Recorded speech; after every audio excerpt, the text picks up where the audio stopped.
અત્યારની વર્તમાન સ્થિતિને જોતા તાપમાનમાં થતા સતત વધારાના કારણે વૃક્ષો વાવવા એ ખૂબ જરૂરી બની ગયા છે. તેથી જ ચોમાસામાં વૃક્ષો વાવવા ખૂબ જ જરૂરી છે.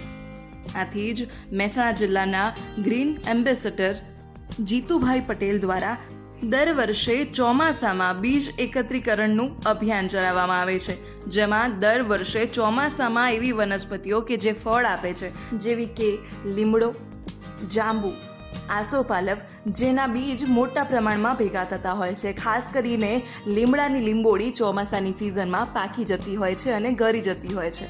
આ લીંબોળીને ભેગા કરીને જો વાવવામાં આવે તો તેમાંથી હજારો વૃક્ષો ઉગી નીકળે છે. આમ જીતુભાઈ પટેલ અને તેમની ટીમ દ્વારા દર વર્ષે લાખો બીજ ભેગા કરવામાં આવે છે અને તેને વાવવામાં આવે છે. જાણીએ. ગઈકાલે વરસાદ પડ્યો છે. અમારા આ ઋષિવનમાં લાખો બિયારણ જે નીચે પાકીને પડ્યા છે, તો અત્યારે અમારી આ ટીમ મેનમેડ જંગલમાં આ જોબુના, મોરસલ્લીના, લીમડાના અને અર્જુન સાધરના બિયારણ પૂંખવા જઈ રહી છે.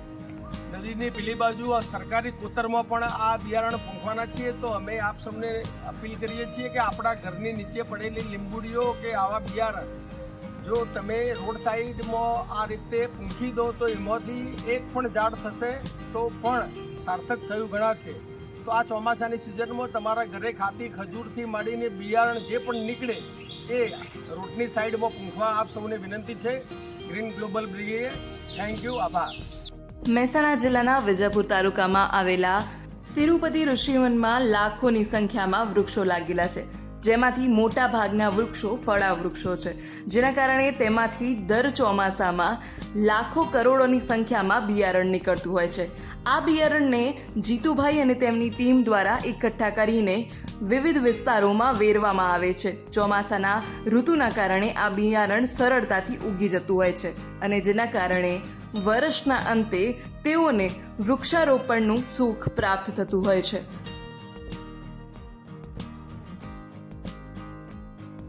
મહેસાણા જિલ્લાના વિસનગર તાલુકાના જીતુભાઈ પટેલ જણાવે છે કે તેઓ વર્ષોથી આ પ્રકૃતિના સાથે જોડાયેલા છે.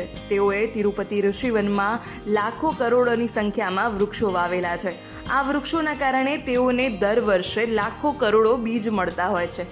આ બીજને તેઓ એકઠા કરીને તિરુપતિ ઋષિવનની ખાલી જગ્યામાં અથવા તો બીજી નદીની કોતરો અને રોડની સાઈડમાં આ બિયારણને ફેંકતા હોય છે, જેથી વર્ષના અંતે આમાંથી વૃક્ષો ઉગી નીકળતા હોય છે.